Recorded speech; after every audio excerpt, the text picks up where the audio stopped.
Mawon ning nyuwun sewu jodoh niku pun wonten sing ngatur.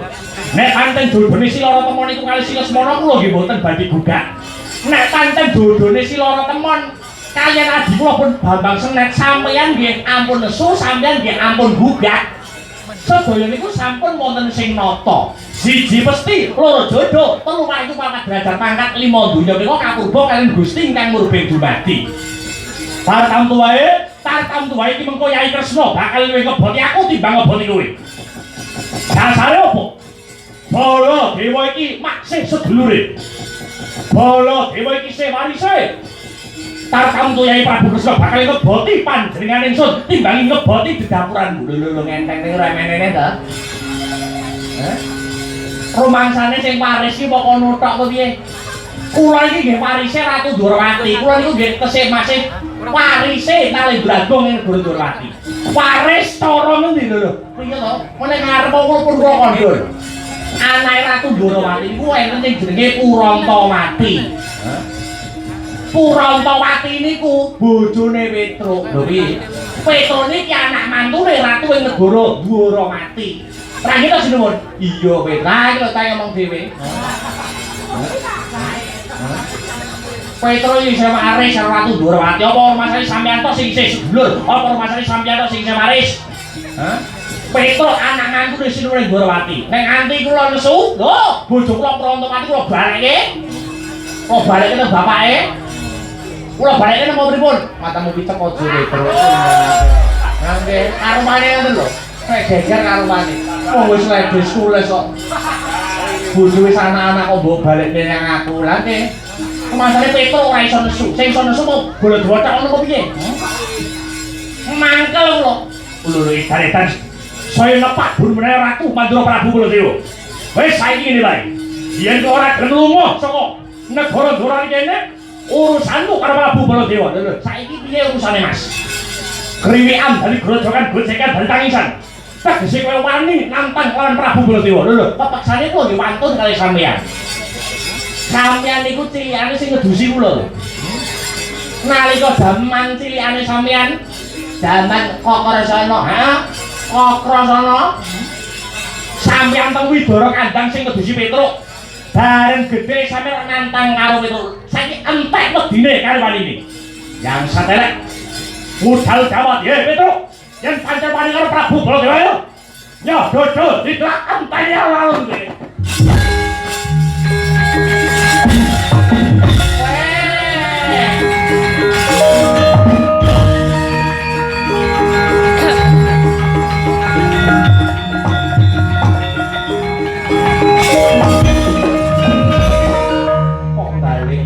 Mikir-mikir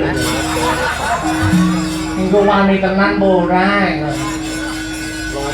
lho ilmu gertak tok barono bali neh lho Sura Klepat Jaya endok wani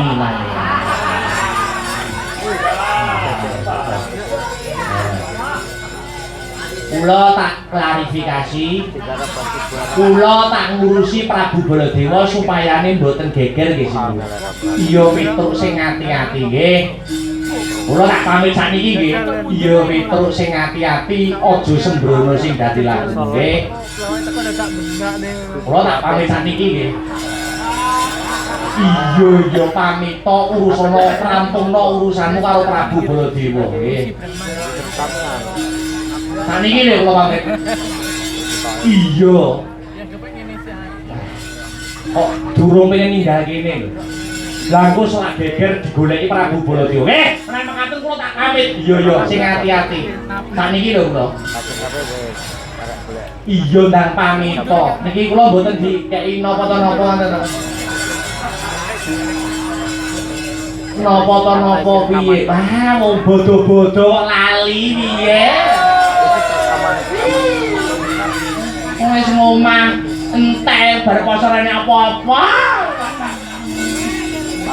Lah kok ora kaya piye-piye to ya? Apa maksud sing cetha? Tehar. Oh, kula jelas pripun. Ratu nalika Siniwaka ora nggawa dompet. Kere. Mbok guys ora? Ora. Aku ning kene iki dadi patih kuwi padha kene rambu dumek kabeh kok. Woi, cuti enggak toh? Senang-senang lah hubungannya. Hipun kula pamit terus sing hati-hati biar kula usane Prabu Baladewa.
Wonten dawuh sinuwun Koko Prabu tresna animbali ingkang rayi ing Suraduri. Mbok menawa jeneng sira tanggap ing sasmita kalamun negara Dwarawati iki mengko bakal dadi ajanging panca bakak. Sing prayitna lawan sing ngati-ati ya Di. Aja nganti iki mengko mahanane swasana goreh kang sarta rongeh. Tumrap para kawula ing negara Kukuban Dwarawati Setyaki Singa Muleng Jaya mriki mangestokaken dawuh Dunjeng Koko Prabu. Perkara iki bakal tak rembug luwih dhisik kelawan anakku si Endang Lara Lemon. Muga-muga enggal bisa antuk pengasih saka Gusti ingkang Maha Asih. Satemah bisa antuk trompong-trompong pepadang mekasane bisa angudari reruwet amadangake weweten. Nuli mangestokaken dawuh Sang Dewaji. Mula kang mangkono bubarna kang padha gantung sibo. Panjenengan ingsun tumuli kundur hangadaton niki ngestokaken dawuh sinuwun Prabu Tresna. Lahing para lau sampun paripurna pangandikaning Sang Katonggya mandhap saking Dampar Genta tumuli kundur hangadaton. Harsa minggah ing sanggar pamujan bawane Sang Nalendra dhateng singlar saking Ubaya.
syukurilah malah kaulah malah kuwatailah bilah nduk. Anakku sing setinik-tinik, anakku sing denok diblok. Anakku sing ayu-ayu dhewe Limbuk. Ana timbalanmu apa yo nimbali karo anakmu aku. Leren sakmetara yo ana nganggo njalambekan. Iya, wis tokake dawuh. Perkara lakon mengko bisa ditutuke sak rampunge Limbuk ananging sing luwih wigati. Bengi iki pada malam hari ini aku kelawan kowe anakku Limbuk ngaturake apa to wigatine. Awake dhewe bengi iki tinimbalan sowan mangkono. Iya mak ya ngestokake dawuhmu. Ning sing luwih wigati ya ingkang angka sepisan ora lali ngucapake. Heeh. Ya kuwi ucapan kang sarta ungkapan rasa puja lan puji syukur kunjuk marang Gusti ingkang mrubing dumadi Tuhan Kang Maha Esa Allah Subhanahu wa taala. Iya. Ingkang wis maling mbarake keberkahan kang sarta kenikmatan. Heeh. Bete nikmat sehat, nikmat sempat, nikmat iman. Heeh. Muka tanpa berkah lan nikmate pangeran. Bengi iki aku kelawan kowe anakku Limbuk bisa manunggal kang sarta tunggalan ana ing papan kene. Iya mak iya mangestokake dawuh. Lah banjur bengi iki ana pahargyan. Ana pahargyan kanthi gelar kelir gantung gong ngenekake adicara wayangan. Iki dalam rangkaian acara apa mengeti apa mak? Ngene ya nok piye? Bengi iki pada malam hari ini, adicarane ya kuwi tidak lain dan tidak bukan. Ya kuwi tasyakuran pernikahan. Ngono tasyakuran pernikahan. Lah banjur sing wis kasembadan den dhawuhake sapa, Mak? Ya kuwi temanten kakung. Kang Masku Mas Revanda. Pramandika Johanza. Oh iya. Ya kuwi putrane Sohibul Hajat. Oh Pak Kades. Bapak Iswantara kang sarta Ibu Dwi Mulatni. Ngono. Kang Mijil saka Ketawang Kecamatan Gundang Kadipaten Nganjuk kene. Ngono. Ngunduh mantu pancen bener kok. Iya. Lah banjur temanten putri ya kuwi Mbak Yuku. Mbak Vina Nur Laili. Ngono. ST. Wah ya. Gelare padha ST. Sarjana teknologi ya. Putri saka Bapak Mahfud kang sarta Ibu Koridah. Ngono. Pidaleme saka Palawijen Kota Malang no. Adoh. Nek wis dadi jodhone ya bakal ketemu no. Oh iya Mak iya. Dene akad nikah ya. Akad nikah wis kagelar. Nalika ya kuwi tanggal 29 Maret. Oh ngono. 29 Maret. Akad nikah wis kagelar 29 Maret.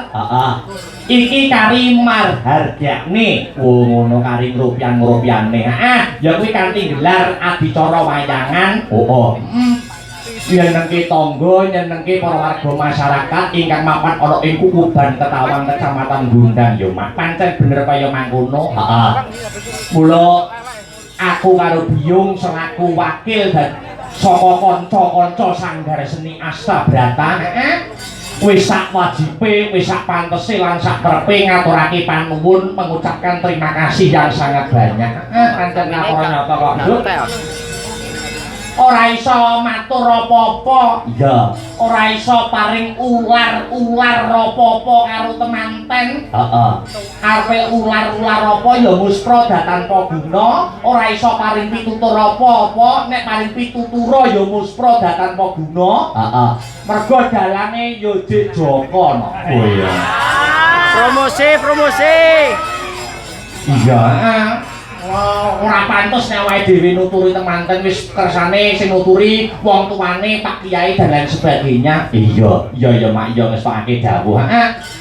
Sing bisa mung awake dhewe ngaturake panuwun. Ngono. Ngaturake terima kasih yang sangat banyak. Kunjuk ya kuwi sok kula ngajak Pak Kades Ketawang. Pak Iswantara anggone wis ngraketake tali paseduluran tali silaturahmi antarane Pak Kades kelawan kanca-kanca sanggar seni Astabrata lan wis paring rejeki marang awake dhewe. Saengga awake dhewe bisa jembarke sedulur no. Ngono. Dadi liyane golek rejeki diniati ngibadah, uga nambah dulur. Ngono ya, Mak. Apa meneh awake dhewe pentas ning lalagan Kukuban Ketawang. Ketawang Kecamatan Gundang iki ya perdana lagi bengi iki ning Ketawang. Nek Mojoseto wis sering. Dijine meneh ngendi ke? Andinge Mojoseto Karangsemi. Iya. Karangsemi gak ndak roh aku, ora nek kabar kok. Iya. Ora dadi boyo pangapa. Ning nek ning Ketawang yo lagi iki. Ngono. Dadi wong Ketawang Gundang kene di bawah kepemimpinan Pak Kades haus hiburan kangen karo wayangan. Ngono ya, Mak. Silaturahmi karo Pak Lurah. Pak Kades Ketawang matur nuwun ora iso ya kuwi matur apa-apa ora iso matur akeh-akeh. Iya. Apa meneh di era sekarang no? Zaman saiki ya. Wong kuwi kok jek gelem nguri-nguri karo budayane, tresna karo wayang kulit. Kuwi awake dhewe wis matur nuwun. Ngono. Ana wong kok ana desa, entah kuwi desa, entah kuwi dusun. Apa perorangan kok nanggap wayang kuwi wis hebat luar biasa diacungi jempol. Ngono, Mak. Mergo apa? Saiki kuwi pemotongan anggaran kuwi akeh banget no. Ngono. Ning desa-desa, anggaran desa dipotong mergo kebijakan pusat sing digawe koperasi merah putih. Iya. Sing digawe pusat MBG. Iya. Iya. Lah ya. Mula awake dhewe nek ana omong tetep nglestareke budayane ana desa tetep rutin nanggap wayang utawa perorangan ngono wae wis ngucapake matur nuwun yo ngucapake matur nuwun. Iya ya Mak ya. Ning tak kira untuk seluruh masyarakat Nganjuk tak kira ora luntur kok no. Senajan semua kebijakan mempengaruhi anggaran, ya. Ning tak kira warga masyarakat ing Kadipaten Nganjuk tidak luntur rasa tresnane marang kabudayan wabil khusus wayang kulit. Ngono ya, Mak. Muga-muga iso terus dipertahankan. Dipertahankan apane? Mergo biyen ana sing meneliti no, meneliti. Pagelaran wayang terbanyak. Kuwi ana ing laladan Nganjuk. Entah kuwi dalang loka, entah kuwi dalang saka jaba. Pagelaran terbanyak kuwi ana ing Kabupaten Nganjuk. Aja to desane ngenekke bersih desa. Per dusun wae mesti ngenekke bersih dusun dhewe lho, Nok. Ngono. Malah ana sing per RW ngono barang. Iya. Muga-muga isih terus dipertahankan karo masyarakat Nganjuk anggone tresna karo kabudayan. Ya kuwi kanthi cara nguri-nguri lan urip-urip budaya. Eling-eling wayang kuwi jati dirine wong Jawa. Wayang kulit kuwi luas kang sarta luwes, Ora mung kinarya hiburan, ora mung kinarya entertainment.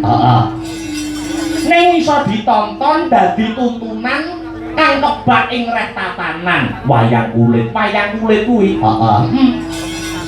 Mula wayang kuwi tatanane, kuwi wayange ditata nengen ditata ngiwa.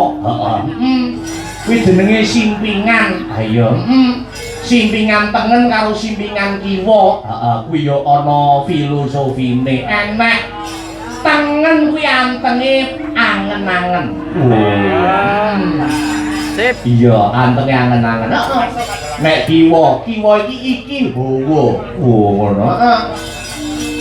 Mula awake dhewe apa meneh iki wis rampung anggone nglakoni sasi Ramadan poso sewulan utuh. Iya. Awake dhewe kena kanggo kaca benggala. Oh, ngono, Pak. Anggone kendhalekake nafsu. Heeh. Para sarjana sujaning budi, para kiai alim ulama nate paring dawuh titikane wong poso Ramadan kuwi ketrima apa ora posone kuwi titikane bar sasi Ramadan kuwi tumindake saya becik apa mundhak ala. Kuwi ngono ya, Mak. Iya, Mak, iya ngestokake dawuh. Heeh. Sing penting anggone awake dhewe ngendhaleni hawa nafsu kudu pinter, kudu wicaksana. Pancen bener kapara nyata kok, Nok. Heeh. Mula perang sing paling abot kuwi dudu perang secara fisik. Heeh. Dudu perang gegempuran. Heeh. Nanging bisa ngalahke awake dhewe, ngalahke nafsune dhewe. Kuwi perang sing paling abot. Ngono ya, Mak. Iya mestokake dawuh. Apa sing dadi dawuh pangandikane Biyung? Bakal tak gegem kinarya pepakem, Mak. Kembali ke benang merah. Iki bakune seneng-seneng kang sarta muji syukur. Iki panggilane Mas Panda karo Mbak Tina ngono wae. Oh iya. Anggone wis rampung, wis kasembadan netepi gapuraning bebrayan. Wis sah secara agama kang sarta negara. Iya. Nderek memuji muga-muga dalam membangun bahtera rumah tangga ke depannya dapat mewujudkan keluarga yang sakinah mawaddah warahmah. Iya. Satemaing tembe burine bisa pinaringan momongan golek kencana kang bisa tata jalma wujude putra utawa putri. Nek putra dadi putra sing saleh, nek putri dadi putri sing salehah. Piguna tumrap nusa bangsa lawan agama. Amin amin amin. Allahumma amin. Allahumma amin. Hasbunallah wa ni'mal wakil.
isih sawalno. Ngono mula ora ana lupute ora ana salahe. Iya.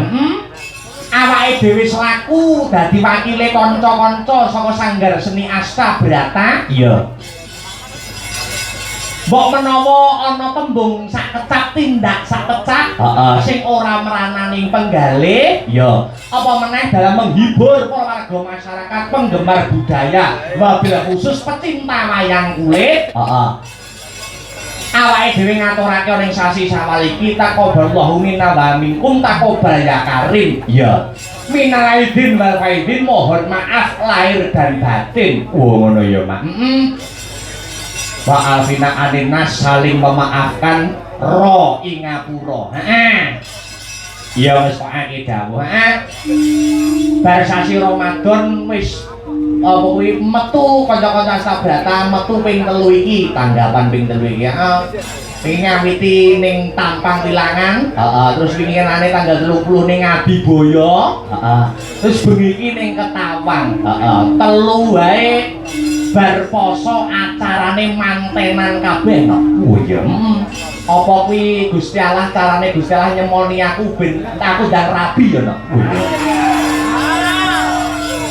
Wis pengen ye. Iya. Ndang to. Ben kanca-kanca sih. Aku tak keren-keren aja. Rauman kok. Oh iya, lah iya awake dhewe iki santai ora kesusu ana. Oh iya. Pengin dhewe dhisik. Lah iya. Mergo wong rabi kuwi kudu siap lahir dan batin, kuat secara mental dan finansial. Iya. Terus rabi kuwi ibadah paling suwe. Iya.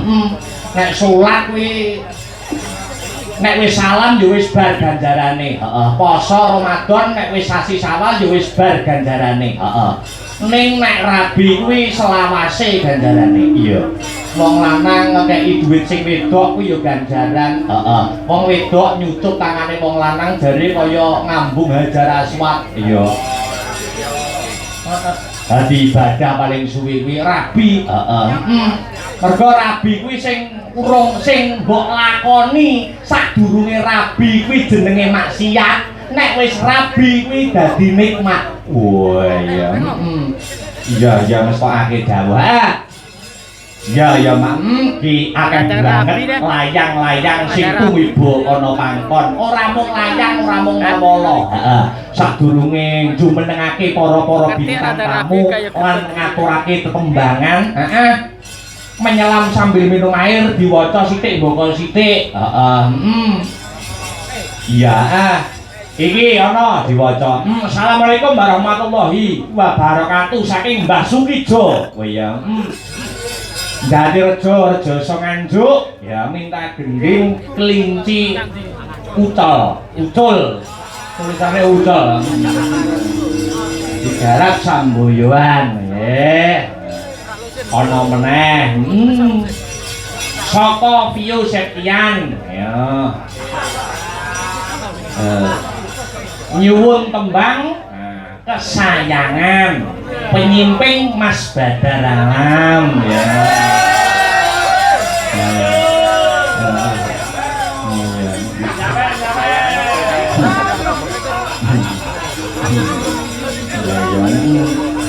Ora mung layang. Assalamualaikum Pak Sunrik Magetan derek bungon Mas Badar. Mugi lancar Pak Kiranipun amin. Assalamualaikum warahmatullahi wabarakatuh. Sugeng dalu dan bagus. Nyuwun gerajakan Banyuwangi. Lagu menika kula aturaken kagem sedaya pamirsa. Masyarakat Desa Ketawang saking Bapak Lasiman. Bapak Lasiman hadir ya wis absen mau. Oh iya. Iya, terus iki saka Pak Polsek. Oh ngono. Dari Pak Romi. Nyuwun podang kuning sekarang sama Pak Lurah Tawang selaku tuan rumah. Ya. Iya mestokake dawuh. Ya mengko dipinangkani siji mboko siji ya no. Ana meneh ora sing WA. Apa ki? Ndek awacane bar aku kudu nangis. Oh sing ngundang iki. Akhirnya njaluk lagu. Akhirnya njaluk lagu. Iya,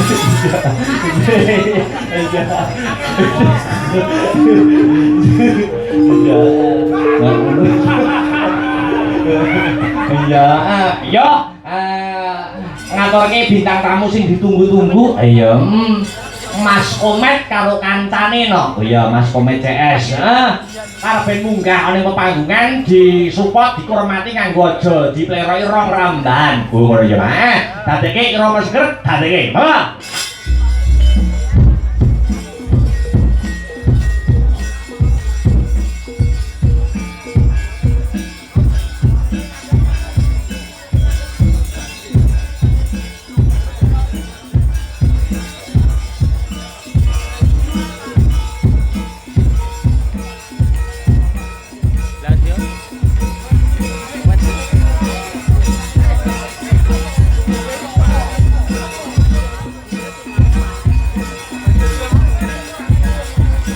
Ayo.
Dipegang mic-nya.